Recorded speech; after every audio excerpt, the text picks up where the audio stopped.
Olá, professor. Meu nome é Julie.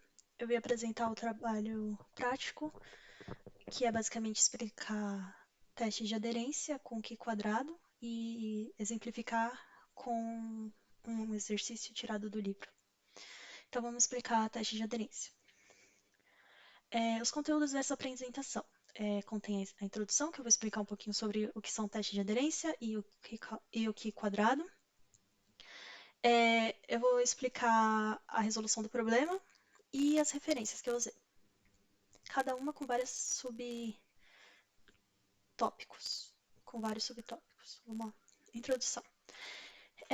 O que é um teste Q quadrado? Basicamente, ele valida se variáveis categóricas. Tem dois testes, na verdade. O teste de aderência verifica se um dado observado está de acordo com uma distribuição teórica que foi criada, que é um modelo, e também se duas variáveis categóricas em uma tabela de contingência possuem associação. Tem dois tipos, o de aderência e o de independência. Eu vou explicar o de aderência aqui, eu vou explicar os dois basicamente, mas eu vou aplicar o de aderência. Vamos lá. Estatísticas de teste. A gente vai usar o Q quadrado de Pearson, e aí o Q quadrado é calculado basicamente fazendo o somatório do dado observado menos o esperado, que é a frequência esperada, né, ao quadrado dividido pela frequência esperada.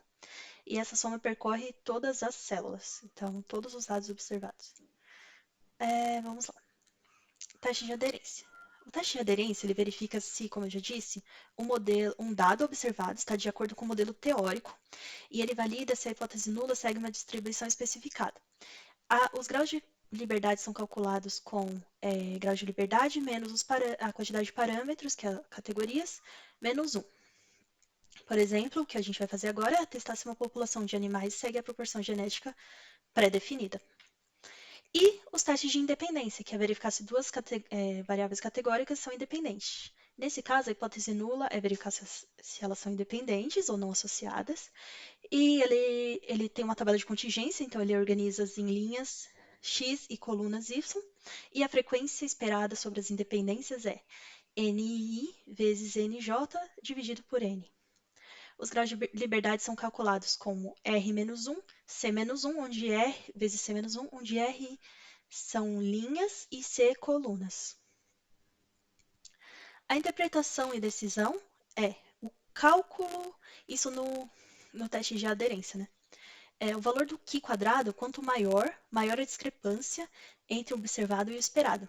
O valor crítico obtido da distribuição Q quadrado com GL apropriado a nível de alfa.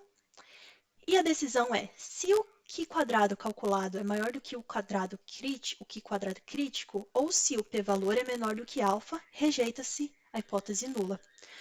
O p-valor é a probabilidade de obter resultados tão extremos quanto os observados, assumindo a hipótese nula verdadeira.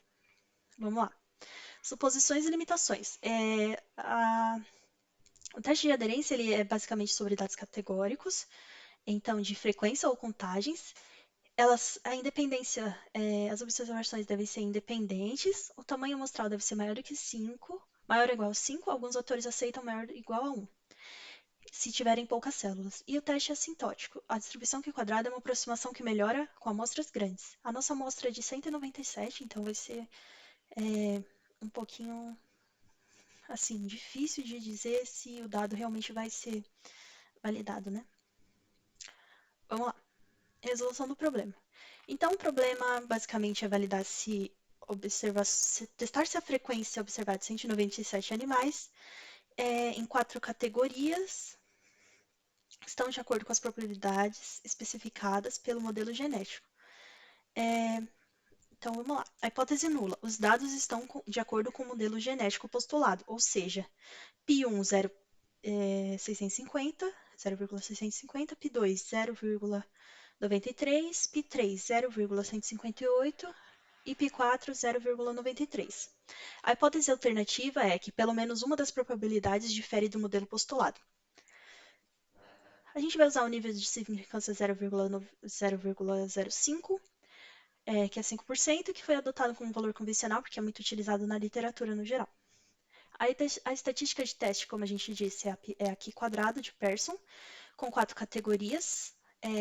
a frequência observada e o valor esperado é n vezes o π, ou seja, o valor observado na categoria vezes a probabilidade que ele espera na categoria, né?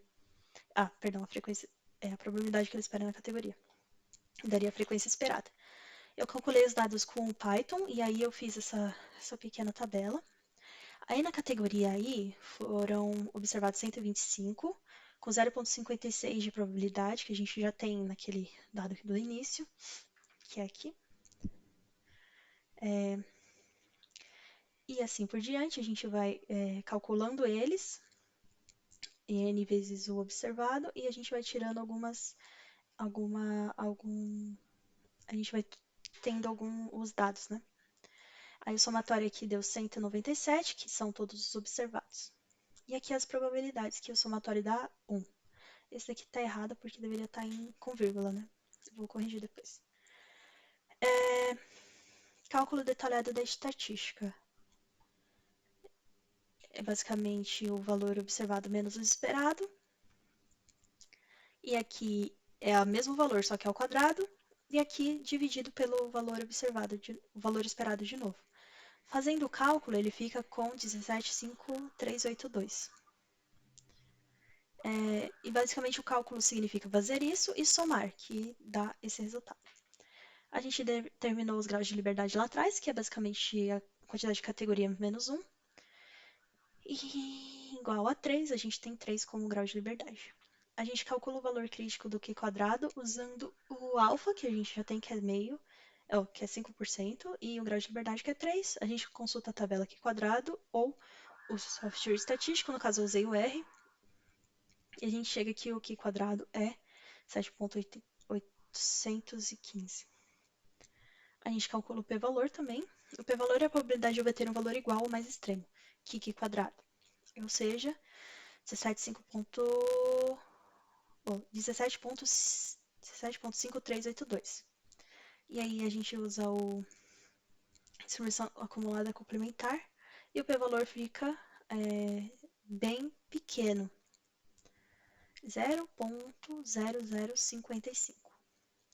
A gente usa a regra de decisão, que é decidir pelo valor crítico, e a gente usando o Q quadrado calculado, que deu 17,5382, ele verifica que é maior do que o Q quadrado crítico, que a gente calculou no slide anterior. Então, a gente rejeita a hipótese nula. A decisão pelo p-valor, a gente também viu que o p-valor é bem extremamente pequeno, é 0,0055, e ele é extremamente menor do que o alfa, que é 5%, ou seja, 0,05. Então, rejeitamos a hipótese nula de novo. Então, pelos testes que nós fizemos, podemos concluir que os dados observados não estão de acordo com o modelo genético postulado. A frequência das categorias 3 e 4 apresenta as maiores discrepâncias, como a gente viu na tabela, em relação ao valor esperado, indicando que o modelo não descreve adequadamente a distribuição populacional. E as referências que eu usei foram do livro e também um vídeo que eu vi de um professor explicando o teste, e eu segui um pouco da lógica dele para tentar explicar como funciona. E é isso, obrigada.